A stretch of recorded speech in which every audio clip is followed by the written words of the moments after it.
नाजरीन, आपका हमारे चैनल आग मऊ में खैर मकदम है। मैं हूं नौशाद अंसारी यादाब। नाजरीन, छठ पूजा आज मऊ ज़िले में अकीदतमंदों ने बड़े ही जोशो खरोश के साथ मनाया।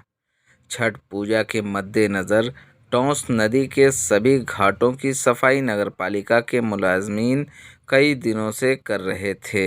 आज खवातीन छठ पूजा के लिए टोंस नदी के किनारे घाटों पर पहुंची और पूरी अकीदत के साथ छठ पूजा किया।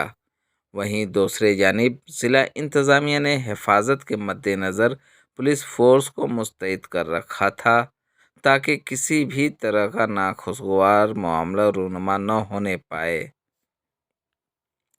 बंदा रोड को जाने वाली सभी बड़ी गाड़ियों के रूट को डाइवर्ट कर दिया गया था ताकि ज़ायरीन को किसी भी तरह की दुश्वारियों का सामना न करना पड़े। छठ त्यौहार आमतौर से बिहार, झारखंड, मशरक़ी उत्तर प्रदेश और नेपाल के तराई वाले इलाकों में मनाया जाता है। नाजरीन, आइए हम आपको पूरी तफसीलात दिखाते हैं और सुनाते हैं क्या कहते हैं छठ पूजा के मौके पर इंतज़ामकार।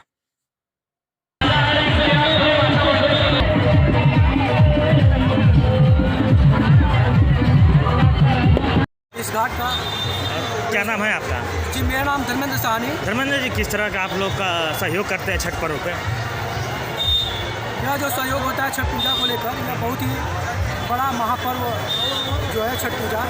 इसमें हम निषाद समुदाय मिलकर और हमारे कार्यकर्ता कर, मैं व्यवस्थापक जो धर्मेंद्र साहनी यहाँ का जी, हमारे कार्यरत में मतलब यहाँ की जो भी सुविधाएं होती हैं, लाइट से लेकर डीजे से लेकर और जो भी बल्ली करवाना होता है, जो सारी सुविधाएं होती हैं, दीपावली के ठीक एक दिन बाद से हमारे कार्यकर्तागण और हम साथ में लगकर एक दिन यह वेदी बनवाना हुआ, रास्ते को बनवाना हुआ। नगर पालिका सहयोग करता है या नहीं? नगर पालिका का भी सहयोग रहता है इसमें, साफ सफाई से लेकर नगर पालिका का सहयोग रहता है। प्रशासन क्या व्यवस्थाएं हैं? प्रशासन की व्यवस्था यह होती है कि प्रशासन अपनी व्यवस्था में, जैसा कि भीड़ भाड़ में जो भी वाहने लेकर आ जाते हैं लोग, उनको मतलब कि अपना हटाना हो गया।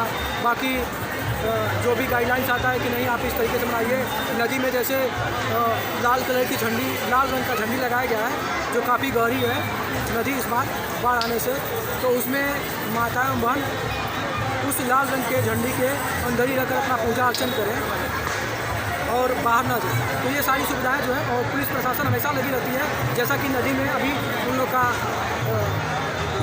प्रशासन लगी हुई है देख रेख में कि कोई ऐसा दुर्घटना ना हो, तो प्रशासन का भी इसमें बहुत ही बड़ा रोल होता है। आप काफ़ी देर से अनाउंसमेंट कर रहे हैं कि पुल पे लोग खड़े हैं, प्रशासन अनभिज्ञ गया है क्या इससे?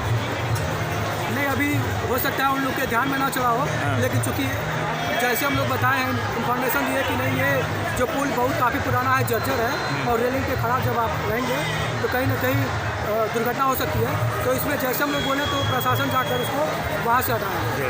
Thank you. तो कहीं ना कहीं प्रशासन का मदद मिलता है। प्रशासन हमेशा हम लोग से आके पूछते भी रहते हैं लोग, पुलिसकर्मी से लेकर प्रशासन अधिकारियों द्वारा, कि कोई अगर दिक्कतें परेशानी हो तो बताइए आप, तो उसको हम लोग पूरा करवाएंगे। ठीक, थैंक यू।